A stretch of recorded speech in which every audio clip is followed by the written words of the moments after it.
The large room was full of people. One of the girls in yellow was playing the piano, and beside her stood a tall, red-haired young lady from a famous chorus, engaged in song. She had drunk a quantity of champagne, and during the course of her song she had decided ineptly that everything was very, very sad. She was not only singing, she was weeping too. Whenever there was a pause in the song, she filled it with gasping, broken sobs, and then took up the lyric again in a quavering soprano. The tears coursed down her cheeks, not freely, however, for when they came into contact with her heavily beaded eyelashes, they assumed an inky color, and pursued the rest of their way in slow black rivulets. A humorous suggestion was made that she sing the notes on her face, whereupon she threw up her hands, sank into a chair, and went off into a deep, vinous sleep. "She had a fight with a man who says he's her husband," explained a girl at my elbow. I looked around. Most of the remaining women were now having fights with men said to be their husbands. Even Jordan's party, the quartet from East Egg, were rent asunder by dissension. One of the men was talking with curious intensity to a young actress, and his wife, after attempting to laugh at the situation in a dignified and indifferent way, broke down entirely and resorted to flank attacks. At intervals she appeared suddenly at his side like an angry diamond and hissed, "You promised," into his ear. The reluctance to go home was not confined to wayward men. The hall was at present occupied by two deplorably sober men and their highly indignant wives. The wives were sympathizing with each other in slightly raised voices. "Whenever he sees I'm having a good time, he wants to go home. Never heard anything so selfish in my life. We're always the first ones to leave. So are we." "Well, we're almost the last tonight," said one of the men sheepishly. "The orchestra left a half an hour ago." In spite of the wise agreement that such malevolence was beyond credibility, the dispute ended in a short struggle, and both wives were lifted, kicking into the night.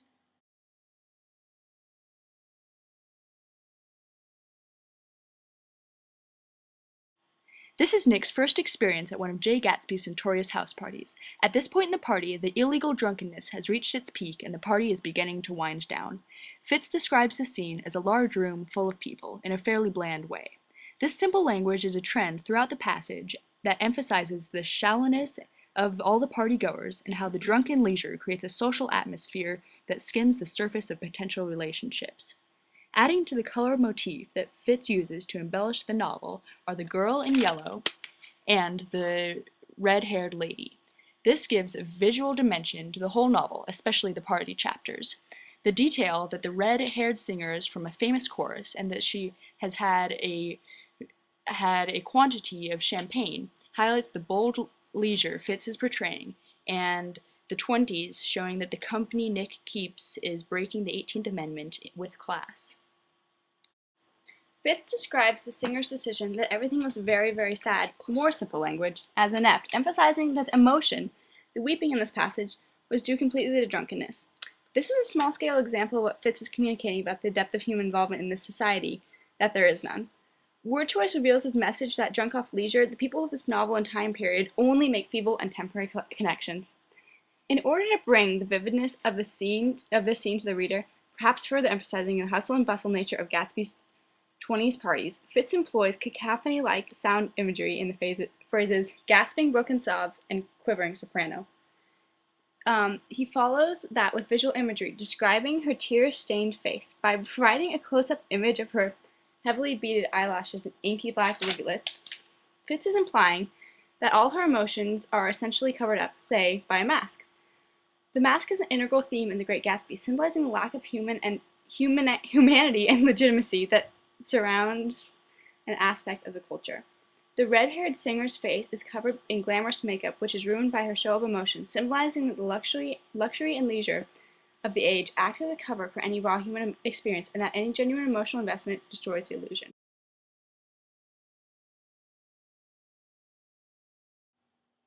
A more subtle and equally powerful image that Fitz throws in is the humorous suggestion that she sing the notes on her face. That this comment was made at her expense shows that the people at this party care little for each other. A girl explains that she had a fight with a man who says he's her husband. Evidently, one couldn't tell if the couple were married unless they were told, and they were fighting in public, which is not cool. Fitz furthers this next by the phrase, most of the remaining women were now having fights with men said to be their husbands. This public fighting, detached, party-going married couple thing is shown to be a widespread phenomenon.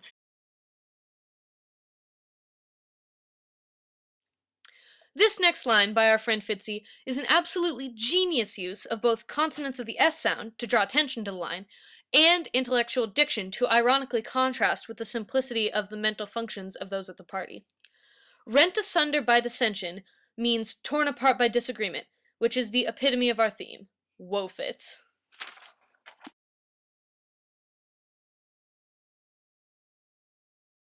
Fitz continues to expand his description of the married couples at the party. The husband talking with curious intensity to a young actress embodies the drunken fervor of the night, and the detail that she is a young actress demonstrates the glamorous celebrity nature of the party that serves as a distraction, breeding infidelity. This disconnect between husband and wife is extended with the suspicious wife's attempt to laugh at the situation in a dignified and indifferent way. Fitz illustrates that in this culture it is dignified to be indifferent and not care, with this juxtaposition. That the wife went so quickly to flank attacks, a term that holds passive-aggressive and militaristic connotation, illustrates the love-free relationship the couple has.